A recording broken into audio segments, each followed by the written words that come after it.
My name is Cathy Osten, and I'm here today with another session of Coffee with Cathy. And today I'm going to be speaking with two constituents from Hebron and Columbia, respectively, who have come to me with issues that impact not only their families, but also you on a daily basis in your communities. And I was pleased to meet with both of them. They called my office, and I went out into the communities and met with them to talk about the issues that they have.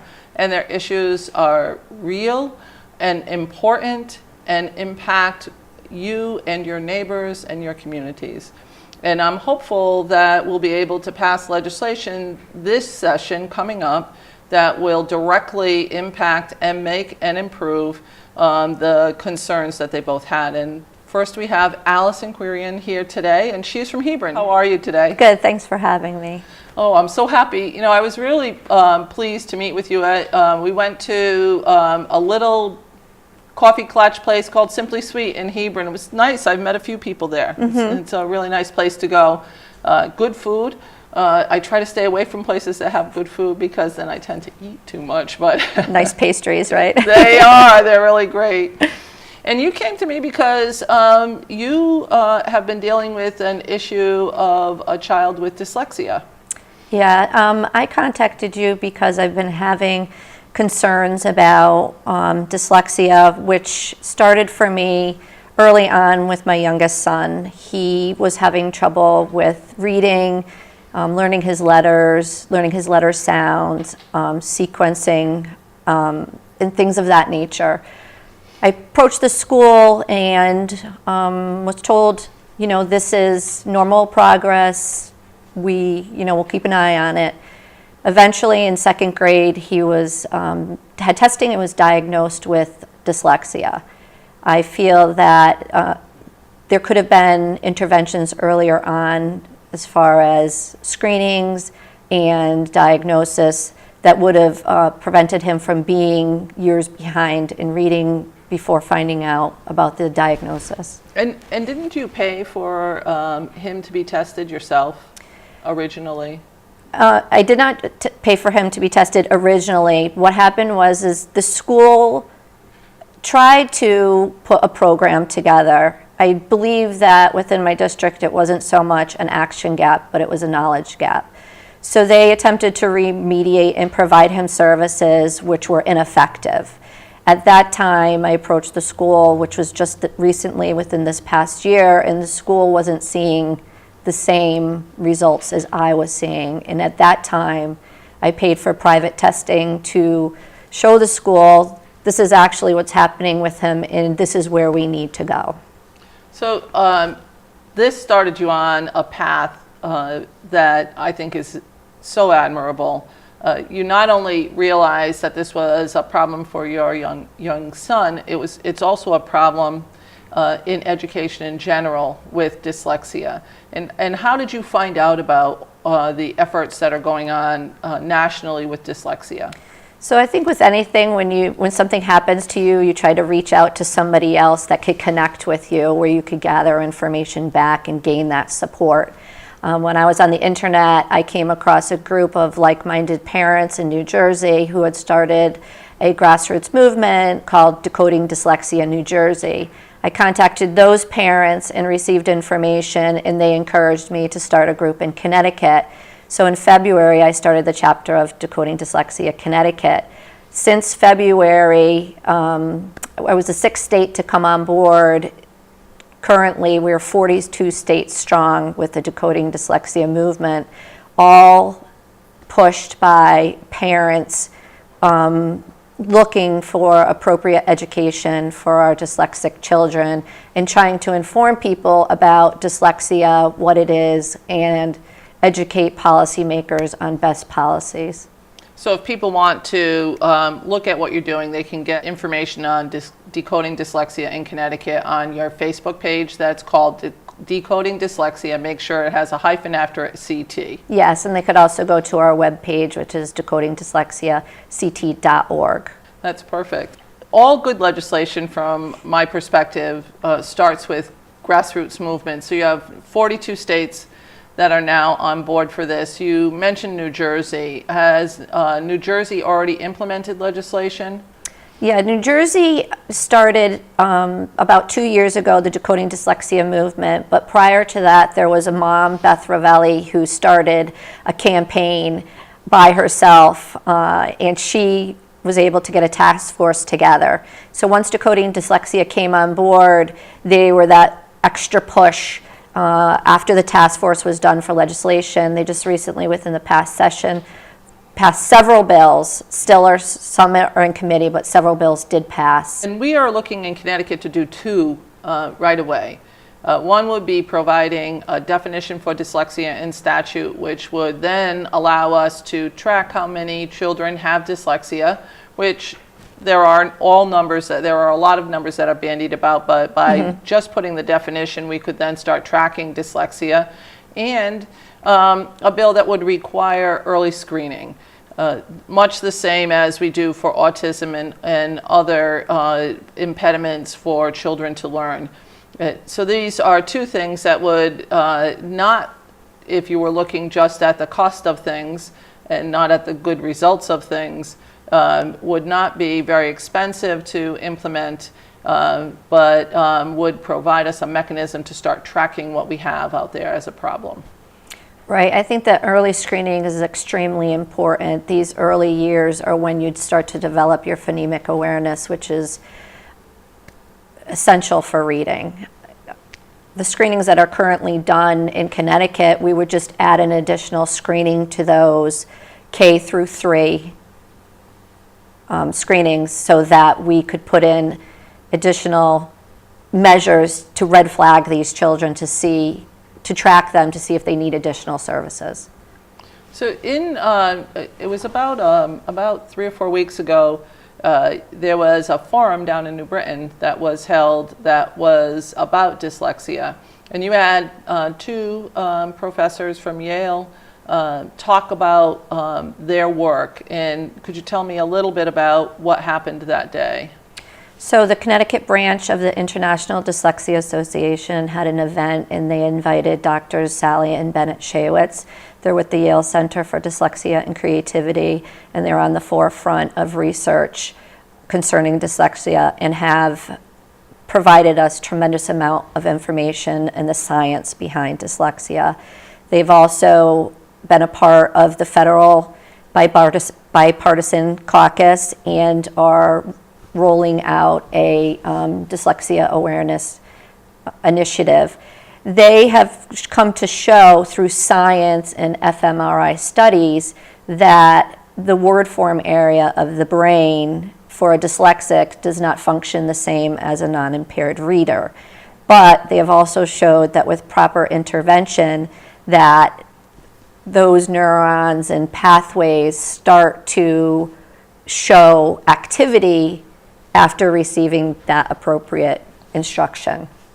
And there were a lot of people that were there that day. It looked to me like there were more than a couple of hundred people there that day. And where were they from? Were they all parents? Were they educators? Did you get a sense on who the crowd was? So the forum was geared as a family forum.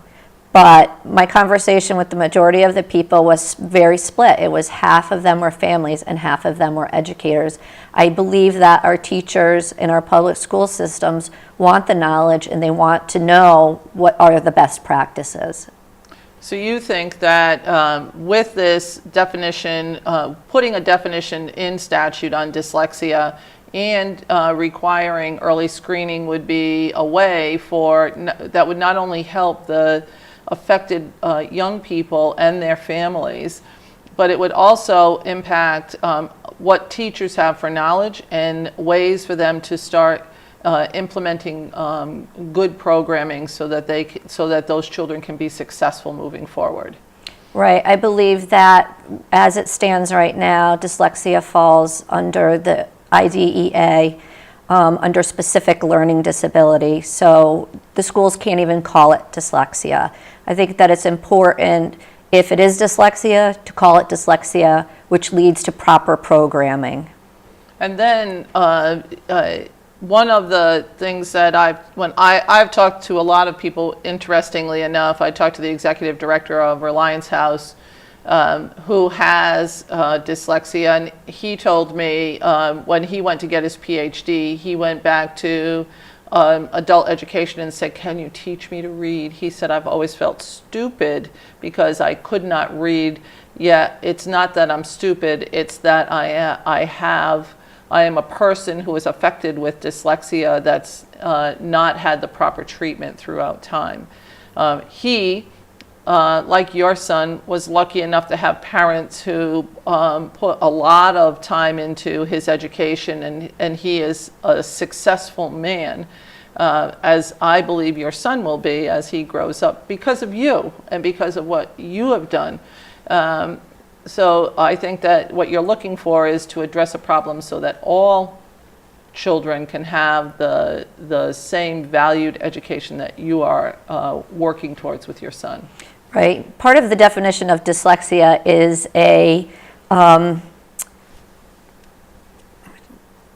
it's a unexpected reading difficulty.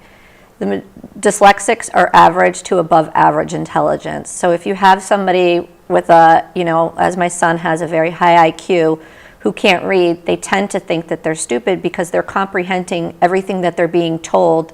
It's in the processing that differs. So they just need that different approach. You put that different approach in, they learn how to read, they can break the code, they can become, a fluent reader. Maybe their rate of reading will be a little bit slower, but they won't have to feel stupid about themselves. They can become confident, successful adults. And one statistic shows 35% of entrepreneurs are dyslexic.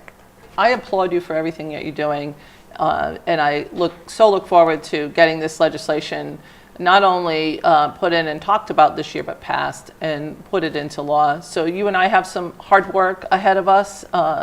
We will be working to accomplish this. This is a short session. It runs from February till the first week in May. And I am so thrilled to be working side by side with you.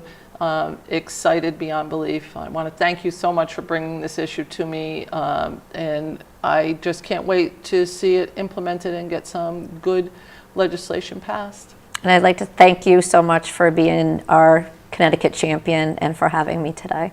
Thanks.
I'm sitting now with Elaine Burns from Columbia. Earlier, we talked about dyslexia, and now we're talking about traumatic brain injury and the acquired brain injury waiver. Elaine called up the office and was having a problem with the acquired brain injury waiver has been in effect for a long time, but there were some changes that people were looking to do to that through the Department of Social Services, and those changes were not as transparent as they should be. If you could talk a little bit about why you came to see me, and talk a little bit about so people understand what we're trying to do. Okay, so we came together as a grassroots group of families and survivors and supporters and professionals who also work with brain injured people, because information was leaked to us, not given to us, but was leaked to us, that there were massive proposed changes to this ABI waiver, which provides community services allowing my son and many other people in the state of Connecticut to live in the community instead of having to be in an institution. It's a person-centered program. And when we heard of these changes, we knew right away that those changes were just going to devastate our loved ones' lives. So we met on my front lawn. I think there were about 40 or 50 of us. And within 2 weeks, we had made enough noise and contacted enough senators and legislators and representatives that a public forum was hastily put together so that we could go to that. And we didn't put that together, but another entity did. And about 400 of us showed up at that forum. And our voices were very, very strongly and loudly heard. People were passionate, when they had a chance to speak in talking about the devastating impact the changes were going to make. It didn't really end there. We decided from that point on that we were going to actually be a core group, an organization, because families and brain injury survivors, that grassroots group has really not had a strong voice in Connecticut for many years, and we've needed that. So we decided that we would actually formalize and become a nonprofit, which we have done, and now our work is continuing. We did stop those amendments through the help of our senators and representatives, and but Department of Social Services was told in no uncertain terms that those changes would not pass their committees. So thank you very much, all of our senators and representatives, for doing that. And now we've expanded out into what other things are needed in the state, because this ABI waiver, which really does need a lot of changes and needs some revitalizing because it hasn't been touched for 16 years, we were all afraid, very much afraid, to ever make noise about it in past years because we felt that our loved ones would lose services. But now that we're together, You're taking this opportunity to actually make the needed changes to make Yes. it work better and work easier for people. Yes. So your son Ryan, I got to meet him. He's great. He's charming. You've done a tremendous job. Actually, can live on his own with help. Right. And that, I'm sure, puts your mind at ease, knowing that he has the ability to take care of himself through this program. But essentially, he can do things on his own. He works. He's involved in the community. He's not just stuck in an institution, which often carries a higher cost care, but not necessarily a higher level of care. And that's certainly something that many people in the community would like to see, is more people stay in the community and get good care, not necessarily more expensive care tucked away in an institution. So Right. Does that, through the acquired brain, did you ever sort of right after your son had his injury, did you ever suspect that he'd be living on his own and working and doing some of the things that he gets to do? We brought him home after 6 months post-injury, he dropped from unfortunately, accidentally, was dropped from trying to be pulled into a fifth-story window. So we brought him home 6 months later, after 3 months in a coma, total care. And we were told he would never walk, talk, speak, and you met him. And he talks. And he walks. Yes, he does. And yeah, the beauty of the waiver is that it provides services for people. The overall cost of the number of people on the waiver is written in so that it's only 75% of what the cost would be were they in different institutions. So it's a huge benefit for the state and for our taxpayers, and it's also between 50 and 80% reimbursed by the federal government. So it's huge savings. You know, it's almost a no-brainer. Why Right. wouldn't we have this in place? Exactly. And the changes that were being made, the one thing that disturbed me was that many of the changes were made without input from the families of people with TBI or traumatic brain injury. So I think that that to me always has to be stated, that we should be very transparent when we're making changes to people's lives. And this is exactly one of those programs that's developed to improve the lives not only of the person who has the brain injury, but also their families. That must have disturbed you immensely to find out sort of through the background that these changes were trying to be implemented. We've been disturbed for probably 10 or 12 years, and I would say families in general, because of there has not been a good relationship with the management, which is Department of Social Services, and the manager who actually manages this program. We very much have felt threatened if we were to speak out that our loved ones' programs would be impacted in a negative way. And there are other issues that have gone on. But besides that, to not be not only not part of the process, but to suspect that it could be suddenly presented to our legislators and representatives, and this is what I've learned, and even go to the committees, and here our representatives they believe that the people presenting the information have my son's and other people's best interest at heart. And so now I'm faced with, if that's not the case, who protects him in the future? Right. Really.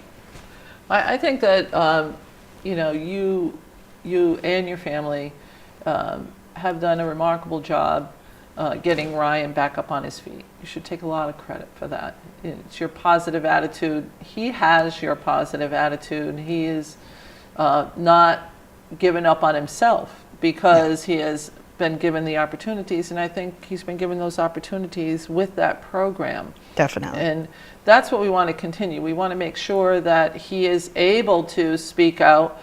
I certainly am dismayed that anyone in Connecticut would be fearful of speaking out on a program that that they need to be successful, and that's just not the way it's supposed to be. It's supposed to be that you can come with issues and concerns, looking to make a program better.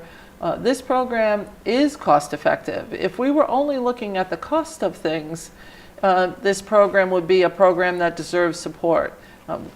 From my perspective, it's not about cost so much as it's about good governance and good policy. And I think that it's sort of our moral and ethical obligation to support those who need a small amount of support to be successful. So I'm not necessarily as concerned about the cost, but some people are, and I want to point out that this program, with between a 50 and 80% reimbursement by the federal government and only 75% of institutionalization, is something that we should all be behind, because it actually does save us money and provide the outcome that I and you are looking towards. Right, right, absolutely. I mean, unfortunately, this waiver program is now capped. For 16 years, there's never been a rate increase, except for one, I take that back. I do worry, do we imagine that people who work for my son or work with him are going to work for another 16 years without ever having a pay increase? So we have to deal with that, and I know when we start talking about money in the state right now, it's very difficult, but truly the cost, if this program was not in place, would be double for my son, at least. So there is a savings even if you have to add in something to a program. And you're absolutely right, this improves the services and people's lives. And people cannot get on this waiver right now because it is capped out. So the state is discussing, and I know they are now, without any input from us, because that's not the way the process works, so we have to come to our politicians. They are discussing a second waiver. They are discussing simply freezing our waiver. And we can talk about it another time, but there are huge concerns with both of the proposals that I'm aware of. Well, I know that you and I are going to stay in close contact, and we are going to look at legislation, and we'll look at the waivers that are presented to us with the concerns of the families and their loved ones that are involved with traumatic brain injury and brain injuries, and the waiver program. And I'm hopeful that you'll introduce the other families to us. I want to thank you for calling me. I really appreciate it when people call and present the really good issues that need to be addressed so that we can help the people that aren't going to speak for themselves up here at the legislature. But I'm hoping that Ryan comes up on the first day of session so we can he will introduce him. He'll be here. I'm excited about that. I really am. So you and I will be working on legislation. It's, again, something that we're looking to have passed this session. It is a short session from February to May, so we'll have to work hard. I believe that in the grassroots movement, and I think that what you're doing is grassroots movement, and I give you so much credit for being as positive as you are. Well, I appreciate all your effort and support. I mean it. It means everything to us and families, survivors. It really does. Thank you very much.